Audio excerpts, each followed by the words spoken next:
좋아해. 되게 많이. 드디어 호수가 미지에게 고백을 하는 장면이 나왔습니다. 많은 시청자들이 설레었던 장면은 아닐까 싶은데요. 미지 입장에서도 상당히 오랫동안 기다려왔던 고백으로 보여지죠. 과연 내일 어떤 로맨스가 나오게 될까요? 지금 보여지는 장면은 제가 AI로 만들어 본 장면인데요. 아마 이런 장면이 연출되지는 않을까 싶은데요. 내일 어떻게 나올지 정말 궁금하네요. 완벽한 타이밍 같은 건 없어. 결과적으로 미지의 하나뿐인 친구 경구가 완벽한 타이밍을 만들어 준 것 같습니다. 미래 씨도. 그런데 오늘 의외의 인물이 있었습니다. 딸기밭 주인인 세진은 미지가 미래라는 것을 알고 있던 것처럼 나오기도 했는데요. 과연 세진은 미래를 알고 있던 걸까요? 또한 이 친구가 로사 할머니를 조사를 하게 되면서 로사 할머니가 로사의 시의 주인공이었던 현상월이란 것도 드라마에 나오게 됐습니다. 그리고 내일 예고편에 미래와 불륜 소문이 났다는 박상영이 드디어 등장을 하게 되는데요. 아주 잠시 스쳐가서 누군지는 알아볼 수 없었는데요. 많은 시청자들이 상당히 궁금해하고 있을 것 같습니다. 오늘은 김로사 할머니가 닭 내장탕 가게를 팔지 못하는 이유와 세진이가 미래를 어떻게 알고 있는 것인지 이야기를 한번 해보겠습니다. 좋아요 한번 부탁드리고 바로 시작하겠습니다. 트라의 아들 하나만 있었습니다. 남편은? 이제 본격적으로 이 친구가 로사 할머니의 정체를 파헤치고 있는데요. 이번 회차에 밝혀진 게 몇 가지가 있습니다. 로사 할머니의 본명이 현상월이고 원래 로사 할머니의 슬아에 아들이 한 명 있었다는 것과 남편의 가정폭력으로 많이 힘들었다는 것이죠. 또한 상월 할머니는 남편의 가정폭력에 시달리는 로사 할머니의 남편을 죽였던 걸 알 수가 있습니다. 여기서 중요한 게 있는데요. 이 친구의 직원이 분명히 아들이 있었다고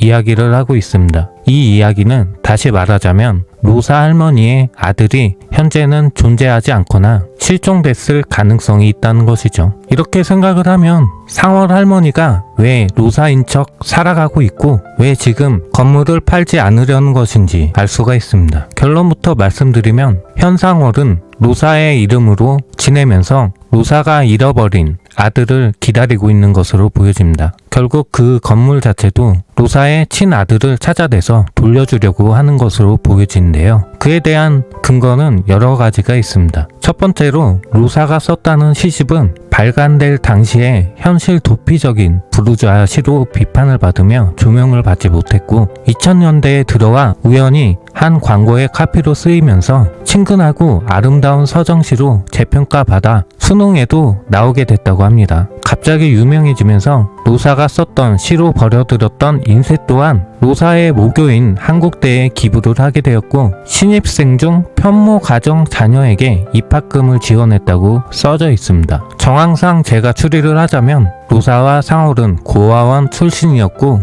결혼을 하게 된 로사는 슬아에 아이가 있었지만 그 아이를 아마 전 남편이 팔아먹은 것은 아닐까 생각이 드는데요. 또한 가정폭력을 일삼았던 것을 알 수가 있습니다. 하나밖에 없던 친구였던 현상월은 그의 남편을 죽였고 진짜 로사는 현상월을 변호를 해줬을 것으로 보여집니다. 또한 재판 날짜가 1980년인 걸 알 수가 있는데요. 당시 판결이 내려졌던 1980년은 55년생인 로사는 당시 26밖에 되지 않습니다. 그녀에게 아들이 있었다면 아마 5살 정도밖에 되지 않을 텐데요. 결국 로사는 죽게 되었고 로사를 대신해서 상월 할머니가 로사의 인생을 살아가며 그의 아들을 찾고 기다리고 있는 것으로 보여지는데요. 할머니가 로사의 친아들을 찾기 위해서 편모 가정 자녀에게 입학금을 지원했던 김로사 장학금을 지원했던 것으로 보여집니다. 그래서 돈이 얼마가 됐든 이 건물을 팔으면 안 되는 이유가 있는 것이죠. 목적을 위해서라면 수단과 방법을 가리지 않는 이 친구는 김로사 할머니의 얼굴이 어렸을 때 김로사와 다른 것을 알고 있었고 이번에 현상월의 과거 사진까지 확인을 하게 되었는데요. 아마 지금 김로사 할머니가 현상월이란 것을 알아내는 것은 시간 문제로 보여집니다. 결국 자신이 맡은 사건을 이기기 위해서 김로사 할머니가 사실 현상월이란 것을 밝혀내게 될 것으로 보여지는데요. 이에 맞서는 호수의 활약이 기대가 되는 부분입니다. 여러분들의 생각은 어떠신가요? 오늘 회차 더욱더 매력적이었던 인물이었죠. 세진은 정말 미지인 척하는 미래라는 것을 알고 있던 것일까요? 그런데 지난 회차를 제가 다시 보니 세진은 어쩌면 공사에 다니고 있던 미지를 알고 있던 것처럼 보여지기도 했습니다. 또한 이번 회차에 세진의 과거가 살짝 나왔잖아요. 세진은 자신이 맡은 프로젝트를 진행하고 있었고 그때 열사병으로 힘들었던 자신의 할아버지가 세진에게 전화를 2번이나 했지만 전화를 받지 못했습니다. 그리고 할아버지는 전화를 받지 못해 돌아가셨을 것으로 보여지는데 그렇게 해서 모든 것을 버리고 할아버지의 농장으로 다시 돌아왔던 세진이었잖아요. 처음에 미지의 이력서를 봤을 때 고등학교 졸업만 써져 있는 미지의 이력서를 보고 정말 기가 막히다는 반응을 보이기도 했습니다. 사실 이력서가 100장이 넘게 들어왔다고 하는데 그럴만도 하죠. 그런데 세진의 마음을 움직이게 했던 것은 이장이 이야기를 했던 미지의 평판이었는데요. 미지는 할머니의 간병을 위해 모든 것을 제껴두고 할머니의 간병을 했다는 것을 이장이 세진에게 이야기를 했습니다. 처음에는 세진이도 이 나이가 되도록 알바를 구하고 있던 미지를 한심하게 봤었지만 이장의 이야기를 듣고 보니 자신의 모습을 반성을 했던 것으로 보여집니다. 결국 자신은 할아버지에게 아주 중요한 순간에 전화를 받지 못해 돌아가시게 했다고 생각을 하는데 할머니의 간병을 위해 자신의 모든 것을 포기했던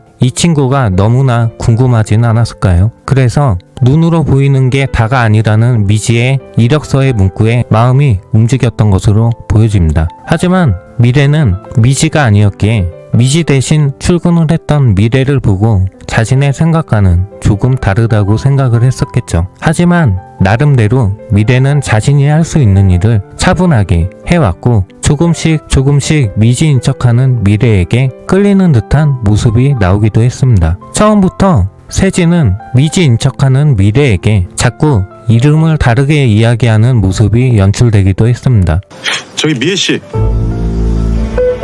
어쩌면 이번에 미래에게 미래의 이름을 이야기했던 장면은 정말 여태까지 그랬듯 미지의 이름을 잘못 이야기한 것처럼 보여지기도 했는데요. 하지만 분명하게 세진은 미래의 존재를 아마 이전부터 알고 있던 것으로 느껴지기도 했습니다. 되게 닮았다고 생각했는데 나중에 말씀드릴게요. 처음에 세진이가 미래를 봤을 때 이 친구 누구 닮았는데 라는 멘트가 자주 나오기도 했습니다. 어쩌면 투자회사에 관련이 있던 세진은 공사회사를 다녔던 미래를 이미 알고 있던 것으로 보여지기도 합니다. 미래가 세진의 논문을 다 챙겨보고도 세진을 몰랐잖아요. 그만큼 미래는 관심이 있는 사람이어도 얼굴조차 기억을 못하는 인물로 나오게 되는데 어쩌면 세진은 진짜 미래를 처음부터 눈여겨보고 있었을지도 모르겠습니다. 지금에 와서 미지인 척하는 미래와 대화를 하다 보니 세진은 진짜 미래의 모습이